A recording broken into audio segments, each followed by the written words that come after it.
Viewers, அடுத்தது profit and லாஸ்ல சூப்பரான ஒரு டைப்பை பார்க்க போறோம். Quantity change type. ரொம்ப சிம்பிளான விஷயம் தான்.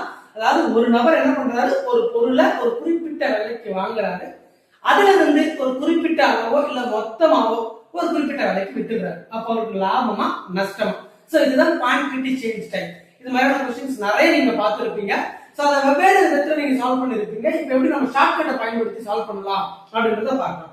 ஒரு நபர் 6 பென்சில்களை ரூபாய் 4க்கு வாங்கி 4 பென்சில்களை 6க்கு விற்றார் எனில் அவர் பெற்ற லாப சதவீதம் என்ன? ரொம்ப சிம்பிள். ஃபர்ஸ்ட் என்ன பண்றாங்க, பென்சில், அடுத்தது ருபீஸ், எவ்வளவு ரேட், இது எழுதிக்கலாம். முதல்ல 6 பென்சிலை 4 ரூபாய்க்கு வாங்குறாரு. அடுத்தது இதுல 4 பென்சிலை 6 ரூபாய்க்கு வித்துறாரு. இதை எழுதிட்டாலே ஆன்சர் முடிஞ்சிச்சு. அதுக்கு ரைட்ல இருந்து மேல் நோக்கி மல்டிப்ளை பண்ணுங்க.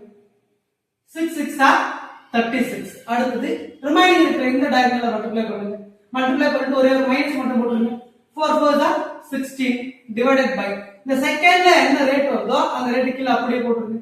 16 இன்டு பர்சன்டேஜ் அப்படின்றதுனால 100 போட்டுருங்க. இப்போ சிம்பிளிஃபை பண்ண ஆன்சர் கால் அவ்வளவுதான். 36 மைனஸ் 16 னா 20 divided by 16 into 100. கேன்சல் பண்ணிடலாம். 4 டேபிள்ல கேன்சல் பண்ணலாம். 5 4s are 4 4s are 16. 1 4s are 25 4s are 100. So 25 into 5 125%. Answer பாசிட்டிவ்ல வந்துச்சுன்னா லாபம் அர்த்தம், நெகட்டிவ்ல வந்துச்சுன்னா நஷ்டம் அர்த்தம். இப்போ உங்களுக்கான கேள்வி, ஒரு நபர் 12 முட்டைகளை 10 ரூபாய்க்கு வாங்கி அதில் 10 முட்டைகளை 12 ரூபாய்க்கு விற்றால் அவருக்கு கிடைக்கும் லாபம் மற்றும் நட்ட சதவீதம் என்ன?